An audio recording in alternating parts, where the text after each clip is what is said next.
Have you got your hands on a new camera and really want to start learning more about photography? Maybe you've been shooting on auto because you're just not sure where to start when it comes to manual. Well, let's end that today because I'm going to be teaching you about aperture, shutter speed, and ISO so that you know how to shoot in manual mode on your DSLR.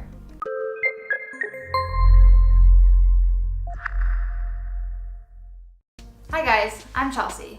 I'm a photographer who's been creating images using manual mode for the last 10 years.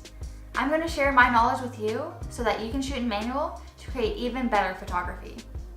The three settings used to create an exposure are called aperture, shutter speed, and ISO. Their interaction together is called the exposure triangle. All of these settings are equally important because they all impact the quality of your image in one way or another. Think about aperture like an eye. When it's bright out, your pupil gets smaller. When it's dark, your pupil dilates to let in as much light as possible. When changing your aperture, you're controlling the size of your lens's pupil to let in more or less light. Unfortunately, aperture tends to trip up beginners because of the numbering system. You'd think that when you make the pupil of your lens small, it would be described as a small number, right? Sadly not.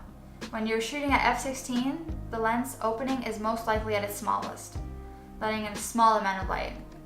Apertures are numbered this way because of math and equations, and I hate math, so let's not bother.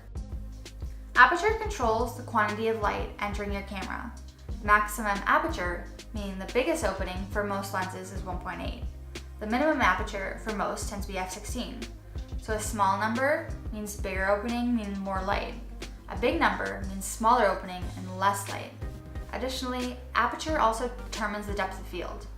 The depth of field is the amount of the scene that falls within focus. Elements of the scene that aren't in this space fall out of focus and blur.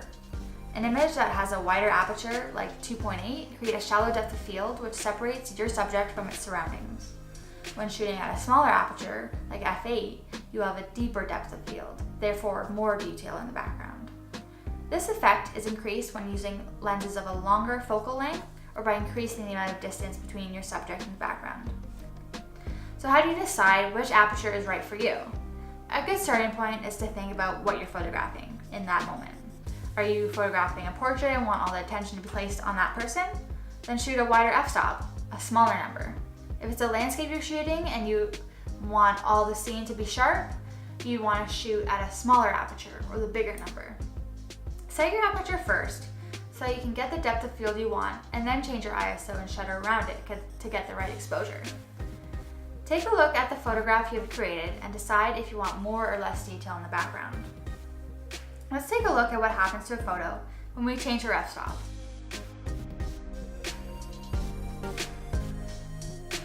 As you can see, it really makes a difference. Shutter speed is expressed as fractions of a second. The higher number, the faster the shutter opens and closes. Shutter speed determines the length of time your shutter stays open to capture an image. The longer you leave the shutter up, the more light that can enter the camera. However, the longer you leave the shutter open, the more chance the elements in the frame can change and move, creating blur. The high speed end of the scale is 1/4000th of a second. For my camera, which is the Nikon D750, you can slow the shutter to 30 seconds and even to minutes long on the bulb setting. Shutter is important because of the mood of an image can be completely changed based on the setting. You could be photographing something that is moving fast and want to freeze it in its tracks, or you could see something that's moving and could add interest into your photo by making that blur. It's all up to you. You're the image maker. Here's some examples of freezing and blurring the subject. Take a look at this photo as well. It helps to illustrate that the longer the shutter is open, the more light is burned into the image. To create this photo, I dragged the shutter to 30 seconds so I could get the stars and the rest of the scene in the background. The more time I let light come into the camera, the more stars become visible without having to sacrifice my photo to noise or to using a wider aperture that would blur out the details of the background too much. My rule of thumb when capturing wedding or engagement photography is to shoot no lower than 1/250th of a second. I know that the average movement of a person can be captured at that setting. I also know that if I'm shaking or moving at my end, it won't cause any blur in the image. When I'm trying to get artsy and catch the bride's dress blowing in the wind, I'll start at 1/60th of a second. I can hand hold pretty well at this speed and still get that nice blur. ISO, which stands for International Standards Association if you're curious, is what determines your camera's sensitivity to light. It's usually the last setting I set because I know I want to start with f2.8 and 1/250th of a second as a base for what I shoot. Say for example you have chosen your base aperture and your shutter speed, but your photo is still too dark. You can boost the exposure by increasing your ISO. Sounds a little too good to be true, doesn't it? You're telling me that I just increased my ISO from 100 to 800 and my image is perfectly exposed and I just go off and create some other awesome photo? Unfortunately, it's not that simple, as increasing your ISO also has a kickback. The more you boost your ISO, the more noise may appear in your photograph. Noise, otherwise known as grain, is a mostly undesired result of ISO pushed to the boundaries of your camera's capabilities. For me, I know I can shoot up to ISO 4000 with my D750 and still be happy with the results. You're going to have to play around and test your camera to see which ISO you can shoot at before you start hating the results of the noise. An important tidbit to keep in mind is that if you create a photograph at a high ISO, but you get to your computer and you notice it's still too dark, when you pull up that exposure in post-processing, the noise will be accentuated. So if you're going to shoot at a higher ISO, make sure that you get the right exposure in camera. You also need to know what a stop is.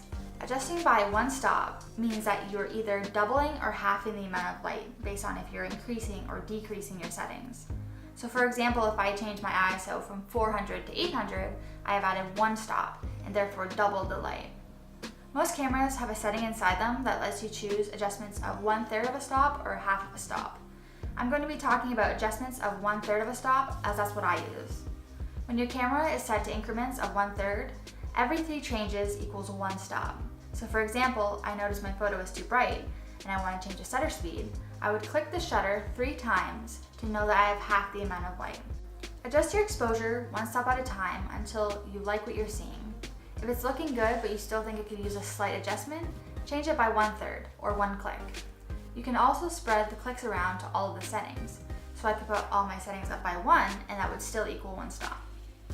Well, that about wraps up the exposure triangle. I hope I've helped you understand how to shoot in manual mode on your DSLR and that you'll be getting out there and practicing.